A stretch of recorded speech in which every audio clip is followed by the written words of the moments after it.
Bismillahirrahmanirrahim. Sahabat, dalam video seri perkenalan Islam saat ini kami ingin membahas sebuah video dari channel Pijar yang berjudul Islam dan Kristen Ajarannya Sama dengan narasumber Bapak Dr. Bambang Rusena. Dalam video tersebut Bapak Dr. Bambang Rusena ingin membuat pendekatan antara agama Islam dan Kristen dengan istilah yang dia gunakan adalah paralelisasi. Paralelisasi dipilih untuk menghindari cara polemik atau debat terbuka yang kemudian Dr. Bambang Rusena mengatakan bahwa cara polemik itu tidak ilmiah sehingga terancamlah kebersamaan dan persatuan kita yang Bhinneka Tunggal Ika. Perhatikan video beliau berikut ini.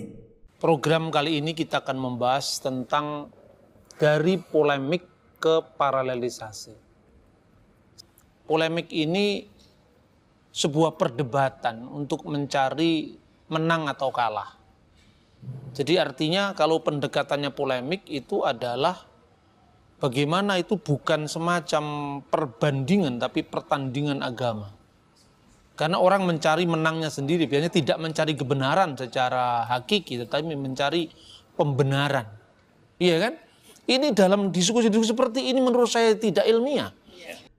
Sahabat, ini adalah salah satu siasat orang-orang kafir untuk menyelinap dan memurtadkan umat Islam. Sekali lagi, itu adalah suatu penipuan dengan menciptakan hubungan paralel untuk menyamakan Islam dengan Kristen. Salah satu strategi untuk memurtadkan umat Islam. Langkah pertama dengan menyamakan Islam dengan Kristen dengan istilah paralelisasi. Langkah akhirnya mereka akan mengatakan tidak perlu sholat, tidak perlu berpuasa, dosa kalian sudah tebus dan pasti masuk surga. Mereka akan mengatakan sama-sama masuk surga. Paralel.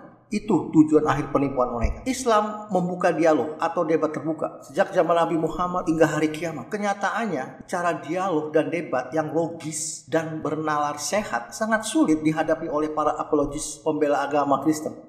Menyadari cara diskusi, dialog tidak mungkin bisa mereka. Kemudian mereka merubah strategi dengan memurtadkan umat Islam dengan cara paralelisasi. Dalam diskusi tentunya yang diperdebatkan bukan perbedaan pandangan, akan tetapi yang diperdebatkan adalah kelogisan pandangan tersebut yang menyertakan fakta-fakta dan realita. Kesamaan umat Islam dengan umat Kristen adalah hanya pada sisi kemanusiaan, sama-sama manusia lah yang Allah anugerahkan akal, pikiran, dan itu yang membedakan manusia dengan binatang. Kalau nggak pernah menang dalam perdebatan karena pandangan yang tidak diterima akal sehat, ya jangan bilang pengen menang sendiri dalam perdebatan. Diskusi ya memang harus logis. Kalau tidak logis, itulah yang dibilang tidak ilmiah.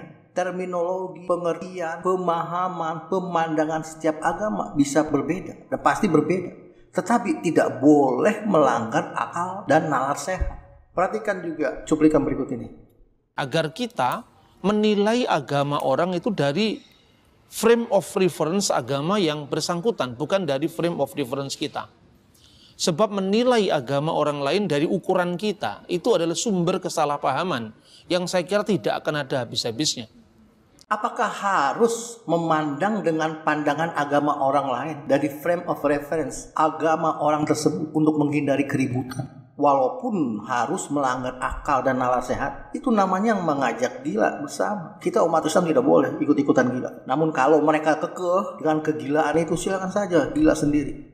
Dialog dan debat tentunya yang sehat dan ilmiah, yang disemangati dengan spirit hanya memperkenalkan pandangan agama yang sesuai dengan teks-teks yang ada, baik Alkitab Bible atau Al-Quran, yang diuji kelayakan kelogisannya, bukan untuk menarik orang di luar agama kita untuk masuk ke agama kita. Tidak ada kepentingan atau tanggung jawab umat Islam dengan agama orang lain. Tetapi kewajiban muslim adalah menyampaikan, ini loh Islam yang selama ini kalian imagekan berbeda. Dan kita tunjukkan demikian loh agama kalian yang selama ini kalian anggap. Selesai kewajiban kita sampai di situ. Perkara mereka mau beriman apa enggak, itu sudah hak prerogatif Allah yang maha mengetahui dan maha bijaksana.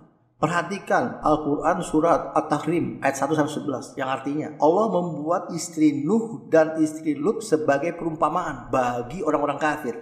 Keduanya berada di bawah pengawasan dua orang hamba yang soleh di antara hamba kami. Selanjutnya ayat 11-nya, dan Allah membuat istri Fir'aun perumpamaan bagi orang-orang beriman. Dan selanjutnya ayat berikutnya. Dalam ayat-ayat tersebut diisyaratkan bahwa yang setiap hari satu rumah sama Nabi saja bisa kafir. Akan tetapi Allah Maha tahu dan Maha bijaksana. Walaupun serumah dengan raja kafir yang namanya Fir'aun itu, istrinya Fir'aun bisa beriman juga. Sekali lagi, sebenarnya jangan menganggap negatif akan dialog menuduh tidak ilmiah. Debat hanya mencari kemenangan sendiri, atau debat itu mencari pembenaran. Sebenarnya dialog dan debat itu adalah salah satu proses ilmiah, asalkan tetap dalam koridor akal dan nalar sehat. Ilmiah itu mesti memenuhi akal dan nalar sehat. Tentunya tidak memaksakan kebaikan yang kita anggap kebaikan itu harus diterima oleh orang lain sebagai kebenaran juga, walaupun sudah sesuai dengan akal dan nalar sehat. Paralelisasi menurut Kamus Besar Bahasa Indonesia maknanya adalah penyamaan arah, penyamaan tujuan, pensejajaran, penyelarasan. Jadi mana mungkin Islam diparalelkan dengan Kristen? Al-Quran menunjukkan jalan menuju keselamatan di dunia dan jannah di akhirat. Sedangkan Kristen menurut Al-Quran menuju kesesatan di dunia dan jahanam di akhirat. Dunia dan akhirat sangat bertentangan. Yang satu jalan keselamatan, yang lain jalan kesesatan. Yang satu menuju jannah, yang lain menuju jahanam. Itu bukan paralelisasi, tapi manipulasi dan penyesatan. Dengan tegas dan berulang, Al-Quran menetapkan orang Kristen itu kafir dan ahli jahanam.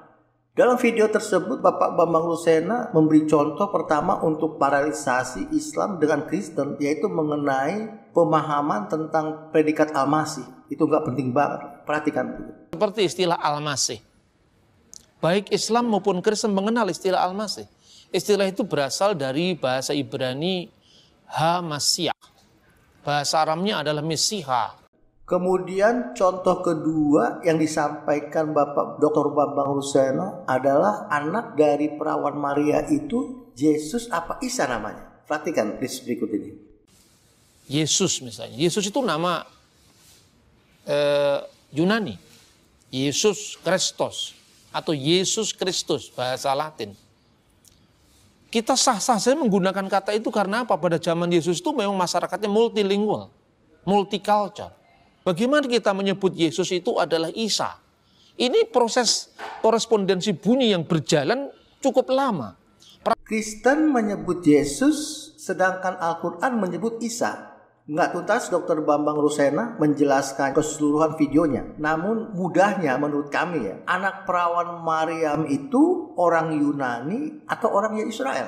Yesus itu nama Yunani atau nama Yahudi. Fonetik itu tidak bisa merubah nama seseorang. Begitu juga budaya atau masa waktu yang panjang tidak boleh merubah sebutan nama hingga redaksi teksnya dari Iso menjadi Yesus. Isa itu nama Ibrani Aramik, Israel saat itu. Kalau Iso, bahasa Aramik kemudian menjadi Isa dalam Al-Quran, dikatakan fonetik koresponden masih mudah diterimakan akal sehat. Bukan berarti dari Isa ke Yesus, fonetik koresponden sangat susah diterima akal sehat. Jika nama Yesus berasal dari nama Zeus, raja dewa mitologi Yunani saat itu, sangat diterima akal sehat, dikatakan fonetik koresponden.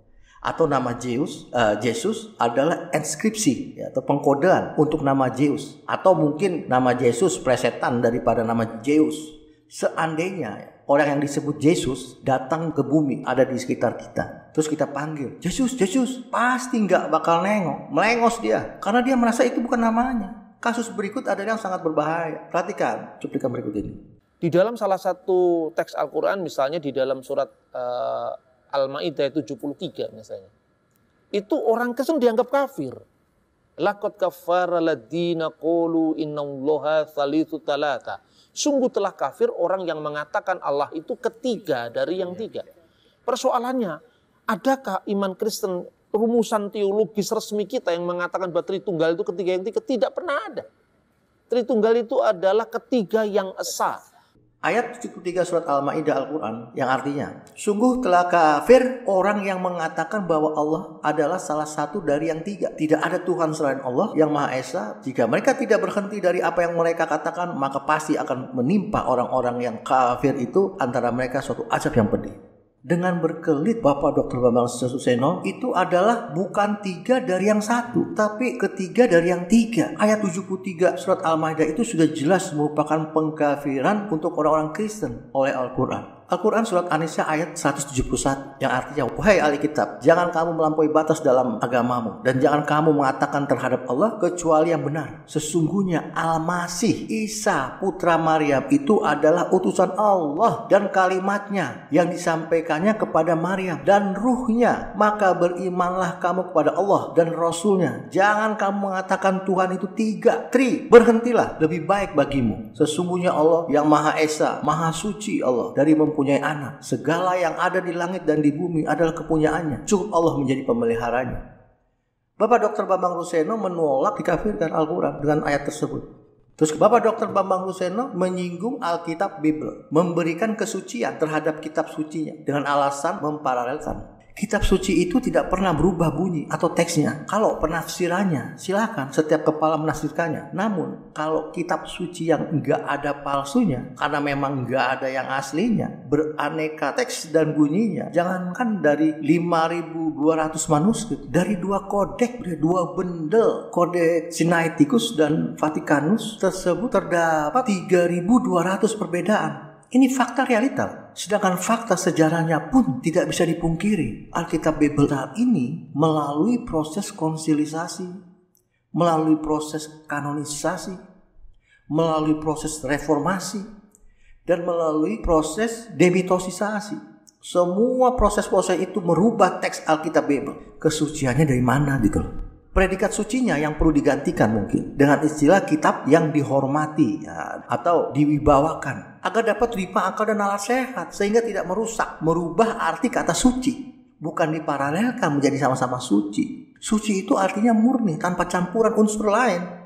Kemudian memparalelkan keesaan Tuhan dengan trinitas atau triteisme. 3 sama dengan 1, 1 sama dengan 3. Anak SD kelas 1 saja akan tersiksa loh dengan pernyataan seperti itu. Kecuali diganti teks bunyinya, tidak menggunakan angka 1 dan 3 yang menggambarkan bilangan yang memiliki kepastian kuantitas. Sehingga mungkin mengganti istilah trinitas itu dengan istilah banyak tapi sedikit. Itu lebih bisa diterima akal dan nalar sehat. Jangan diparalelkan sama-sama tunggal jadi esa. Semua itu hanya merusak akal dan nalar sehat. Akal sehat itu martabat manusia yang paling tinggi loh. Allah mengkonfirmasi Yesus atau Isa akan ketuhanannya untuk pemahaman seluruh umat manusia dalam surat Al-Maidah 116. Yang artinya, dan ketika Allah berfirman, "Hei Isa, putra Maryam, apakah kamu mengatakan kepada manusia, jadikanlah aku dan ibuku 2 orang Tuhan selain Allah?" Isa menjawab, "Maha suci Engkau, tidaklah patut bagiku mengatakan apa yang bukan hakku. Jika aku pernah mengatakan, maka tentunya Engkau Maha mengetahui apa yang ada pada diriku, dan aku tidak mengetahui apa yang ada pada diri Engkau. Sesungguhnya Engkau Maha mengetahui perkara yang gaib-gaib." Kemudian Allah juga akan mengkonfirmasi Roh Kudus kepada seluruh malaikat untuk seluruh manusia ini akan ketuhanannya ya, dalam Al-Quran surat Saba ayat 40 yang artinya, dan hari Allah mengumpulkan mereka semua, kemudian Allah berfirman kepada malaikat, "Apakah mereka itu dahulu menyembah kamu?" Ayat 41-nya, malaikat-malaikat itu menjawab, "Maha suci Engkaulah pelindung kami, bukan mereka." Selanjutnya kita akhiri dengan maklumat Al-Quran surat Al-Kafirun ayat 1-6 yang artinya, "Katakanlah, hei orang-orang kafir, aku tidak akan menyembah apa yang kamu sembah, dan kamu bukan penyembah apa yang aku sembah. Dan aku tidak akan pernah menjadi penyembah apa yang kamu sembah, dan kamu tidak pernah menjadi penyembah apa yang aku sembah. Untukmu agamamu, untukku agamaku." Surat Al-Kafirun di atas mengisyaratkan bahwa orang Kristen berniat agar umat Islam menyembah Tuhan mereka, Yesus. Dan Al-Quran memberikan cara menjawabnya, bahwa kita bukanlah penyembah Yesus dan tidak akan menyembah Yesus. Tapi kalau mereka mau terus menyembah Yesus, monggo wae, ora urut. Kalau kalian akan menjadi mu'alaf, jangan pernah merasa telah memberi kebaikan pada kamu. Perhatikan surat Al-Quran, surat Al-Hujarat ayat 17. Yang artinya, mereka merasa telah memberi nikmat kepadamu dengan keislaman mereka. Katakanlah, janganlah kamu merasa telah memberi nikmat kepadaku dengan keislamanmu. Sebenarnya Allah, dialah yang melimpahkan nikmat kepadamu dengan menunjuki kamu kepada keimanan jika kamu adalah orang-orang yang benar. Dalam hubungan sosial, kita tetap beramal soleh dan menjaga kesatuan dan kebersamaan kepada mereka umat Kristen sesuai dengan syariat agama.